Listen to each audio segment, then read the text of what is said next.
Hey everyone, it's Rylan. It's December 16th, 2017 at 12:06 p.m. I think I just said it's Sunday. Might have said it's Saturday. I don't know, because I just made a video before this when it was still Saturday. So, it's Sunday. So, okay, I wanted to make a video about my recovery of just kind of recovery in general, but more specifically like self-harm over this past year and where my mental health has been. So I just want to say, like, trigger warning right away. I'm going to be talking about self-harm.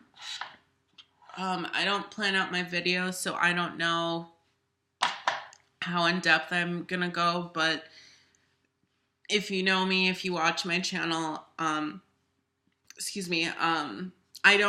don't censor myself. So I want to put out a trigger warning that things could get really descriptive and raw, and I don't want to cause emotional distress to anyone else. So I will give you a second to click off.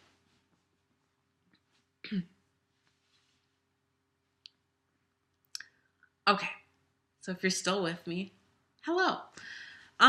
So the reason that I wanted to make this video is because I wrote a really long WordPress blog about this, and hopefully by the end of this video and by the time I'm publishing it, I will remember to put it in the link, because I think it's actually really beautifully written and it's really important because I have like screenshots of the things that I'm talking about. And just the way that I wrote it, I think has a little bit of levity to it and adds some humor to something that's like really serious. So yeah, I'll post that in the link below. But what I wanted to talk about was where I was exactly a year ago, on, what was it? Thursday?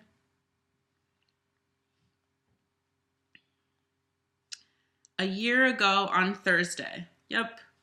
So that was the 14th versus so December 14th, 2016, and now December 14th, 2017. So much mental health wise has happened in my life. I am not the same person in any way that I was this time before. And then certainly like after December, things got even worse.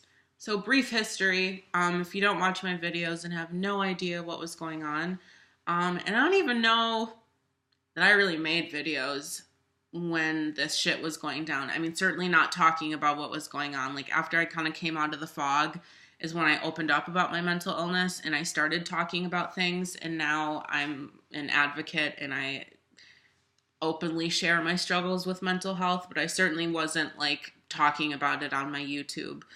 But now I have videos about like my borderline personality disorder and social anxiety and self-harm and stuff like that. So yes.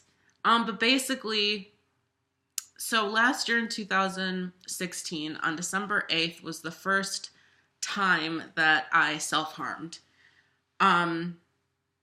Then Christmas break at my acting school started on December 16th. By the 14th, which is when basically I found a Facebook status on Thursday, like a time hop thing, from a year ago. And it was just a status saying that like 3 teachers really did something beautiful for me on that day. Is one teacher like told me that I was like worthy of love. They like grabbed my face and told me I was worthy of love. Another teacher bought me a really beautiful book for me, and then another teacher, when I told them what was going on like psychologically, they did everything they could to kind of compile resources and figure out how to help me. So basically, by the time the 14th rolled around, from the 8th to the 14th, I had started self-harming, and I self-harmed all those days. By that time, I had over 100 cuts on my body. And like I said, school ended on the 16th, and by that time, my wrists were just a massacre. Then I ended up leaving school on Christmas Eve, and if you look at my blog post, what I did was I posted the screenshots of the conversation that I had leading up to the phone call, where I talked with my school student affairs director, where we agreed and I made the decision that it was better for me to not continue training at my acting school because of where I was mental health wise. So that's kind of what was going on like a year ago in December. Then if you fast forward to how things like panned out after December and how bad things got, let's go there and then we can talk about where I am now. So basically after that, after I left school on Christmas Eve, we were up at my lake house in Wisconsin, and then I went back home to like my dad's place where he lives. And my therapist at the time did not know how to handle my self-harm. Literally just could not handle it and told me like that she wasn't inept to handle what was going on and was like talking about like saying that I should go to a hospital and just didn't know how to deal with things. And luckily at that point I was working with a psychiatrist at this LGBT center in New York called Callan Lord. And I don't even know. I honestly don't remember why he would have gotten involved. But what ended up happening was he ended up talking to my therapist, and basically he was like, we got it from here.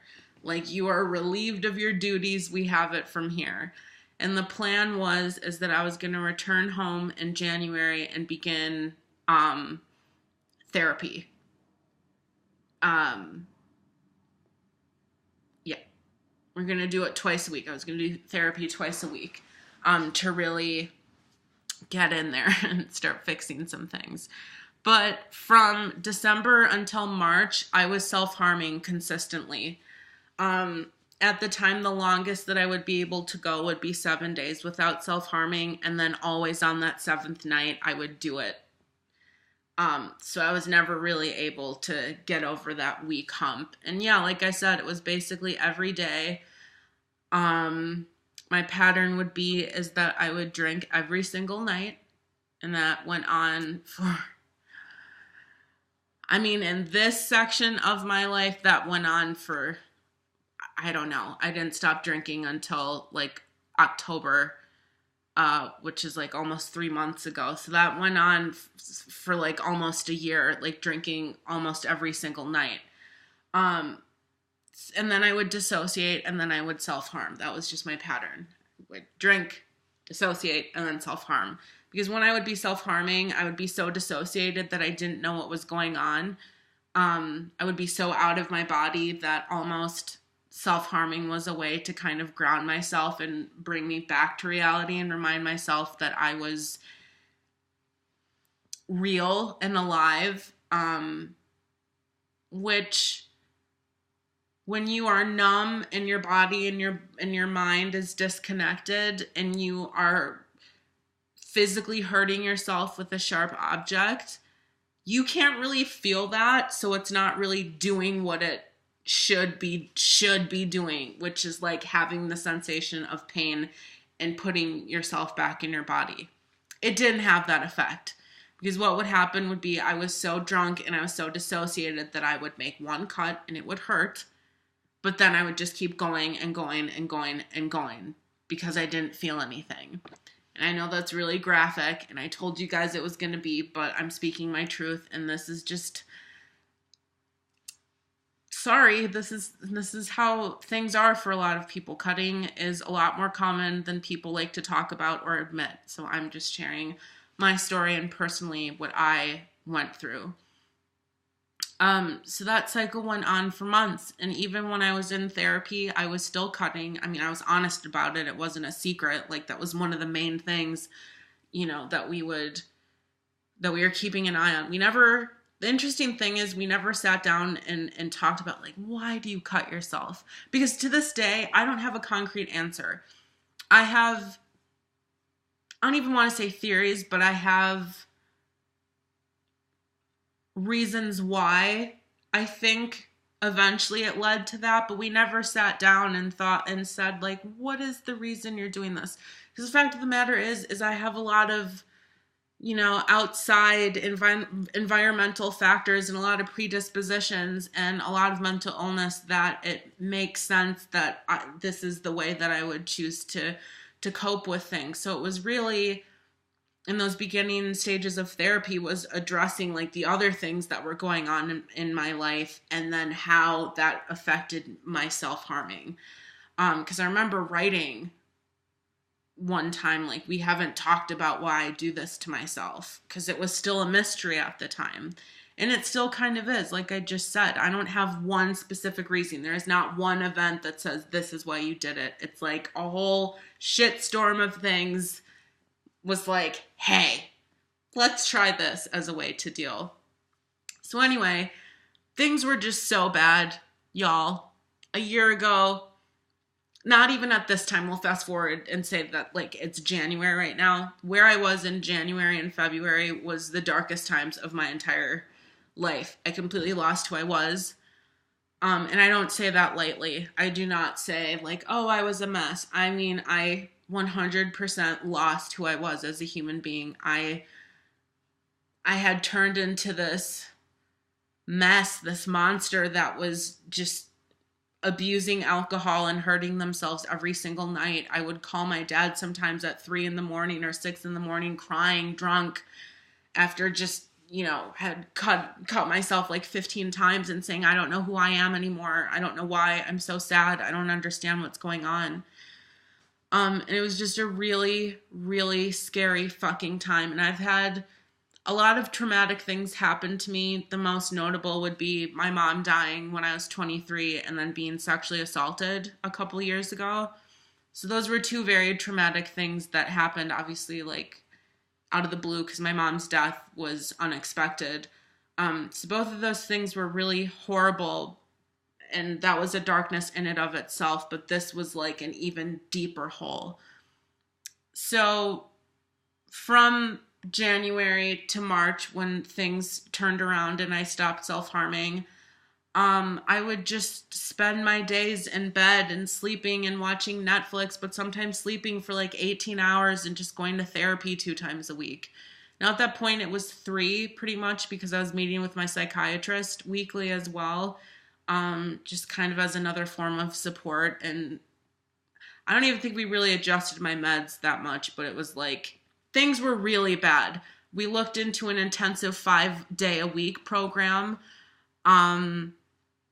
to help out with things, but I did not like it at all. So I ended up joining a DBT group at this place that I go to, Cal and Lord. And I was in that for like I did the first module, because there's 4 different modules of DBT therapy. But it was just, the people in the group were,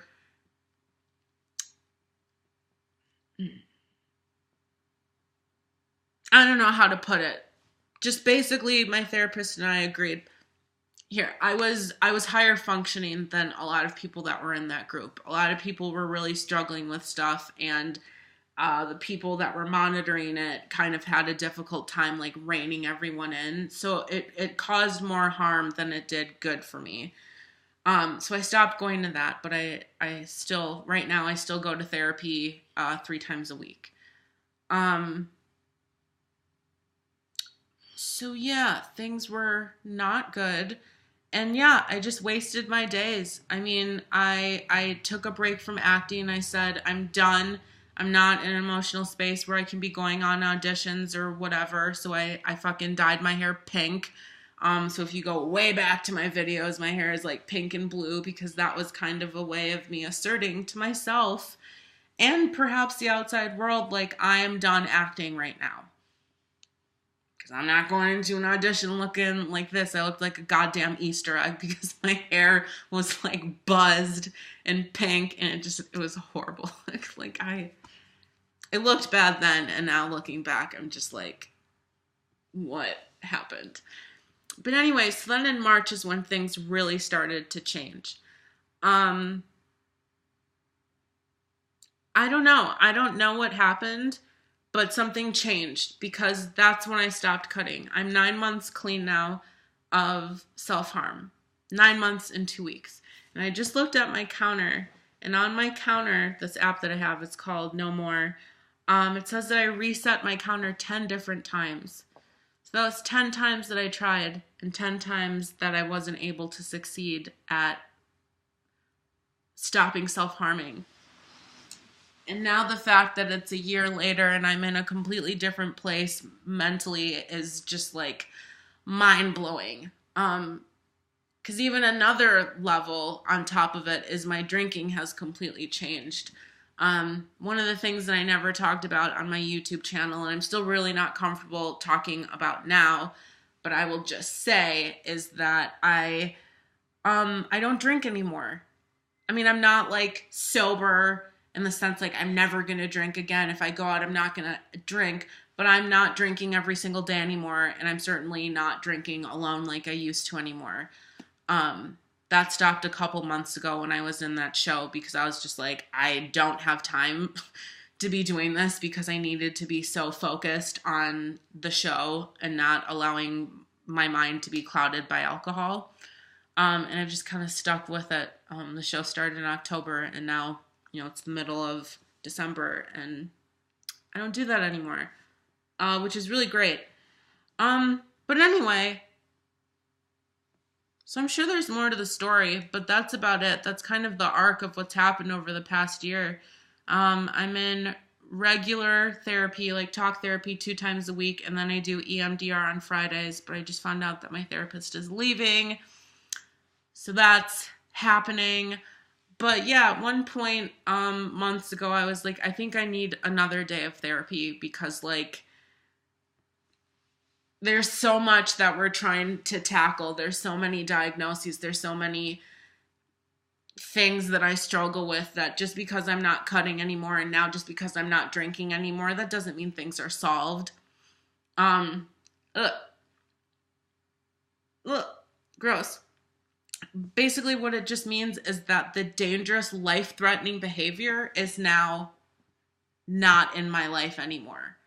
Because that's another thing. I became extraordinarily suicidal in January, and I checked myself into the hospital on January 22nd because I had really bad suicidal ideation for about a week. And the thing that started scaring me the most is that I started...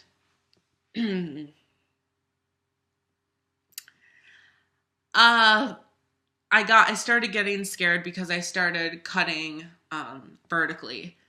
I was so careless and I was so, drunk and dissociated at the time that I was in the mindset of if I cut a vein, then I don't care. If I bleed out, I don't care. So it was just complete apathy for my life and I didn't care. And that's really scary that that's how I even felt at the time. But then, Jesus, to look back at that, because I had forgotten about that. Yeah, that's worse. That's really sad.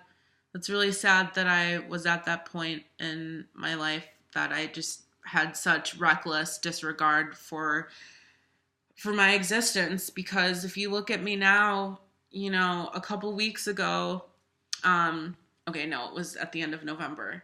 So, a couple weeks ago, I just finished playing the lead in my dream role. I never thought that would be possible in my entire life, that I would be able to play this specific role in this specific play in New York as my debut. Like, there's so many amazing things that have happened in my life, and I'm just in a completely different spot. I have my own apartment now. I'm starting to lose weight and I'm not drinking anymore. And, I have a couple really good friends now, and it's just like everything has taken a complete 180. And it's just crazy to think that all that happened in a year, that this is the month, that this is the day, whatever, that everything just started falling apart. So yeah, just to end it on a positive note, as I like to do, is I just want to say, for those of you that are going through a horrendously deep, dark, ugly hole, shit-filled hole of depression or whatever, alcoholism, alcohol abuse, substance abuse, self-harm, whatever you're going through, is just because you're there right now doesn't mean that that's going to be your forever. Because specifically for me, when it came to self-harm, I was in the mindset and would be constantly thinking, okay, you found a way that you're going to deal with things. Cutting is how you're going to deal. You found the cure to deal with these feelings inside. And I thought that was going to be the rest of my life. And while I only cut myself for 3 months, it was excessive. At this point, I have 56 scars on my body from what I did over a 3-month period. That's just 56 marks that stayed on my body. That doesn't factor in the hundreds of times that I cut myself. So things were really bad, and I just want to say, for those of you out there, I hate saying it, but it's like things get better. I was in a very long depression that lasted months. 9 months of like ugliness and despair. And like here I am now, and I feel happy again. And I'm not saying my life is perfect. As I said, I'm still working through a lot of stuff, but I don't know, y'all. I just look to me as an example that things can be really ugly and feel hopeless, and you feel like giving up, or especially when it comes to self-harm, that you're never going to be able to find another way to cope, or you're never going to be able to stop self-harming, that it is possible. It just takes a lot of work, and you have to want to change, because that's the thing that my therapist they always say that to me, is my turnaround time of being able to get better astonishes them. But that's because I want to change. I don't want my life to be in that place anymore. I want to go to therapy 3 times a week to work on these things so I can be healthier mentally. So as much as your life can turn around and be in a better place, you also have to want to change, which is so scary. And that sounds so simple to say. It's hard to be able to reach out and ask for help, especially if you're younger. Like if you're 13 years old and you're watching this and you self-harm or something like that, reaching out and telling your parents that you're hurting yourself is a really difficult thing to do. But life on the other side is a lot better, and it might take some time to get there, but that's okay. But you have to want to change and realize that the reason to change and for you to want to change is to remember that your life is valuable and that you matter. Even if you don't think you do, even if you think you're a fucking piece of shit, you do matter. You matter to somebody. So just don't give up, and just remember that things can change, because I thought that was my life forever. You know, not being able to get out of bed, drinking, hurting myself, not talking to people, staying in my room for days. I thought that's just how my life was going to stay. And that's not how it is anymore. So hang in there, motherfucker. You've got this. And, I have a whole playlist on my channel of mental health videos where I get in deep and nitty gritty on the things that I've been through, especially when it comes to self-harm. Specifically, my 100 Days Clean of Self-Harm is a really emotional video. So I'll try to maybe include some of these links in the description as easy reference for you guys to watch. But it's kind of crazy to think that like you would never know that those things were going on when I made half those videos, because I didn't stop self-harming until March. So this is awkward to expose myself like this, but basically if you look at those videos and it's like December or January or February, like I was still hurting myself, but I'm not anymore. So very long video. If you made it to the end, congrats. Cookies for you, candy, whatever you want. Congratulations, you're amazing. Thank you for listening, and I hope that I helped someone in talking for 25 minutes and 4 seconds.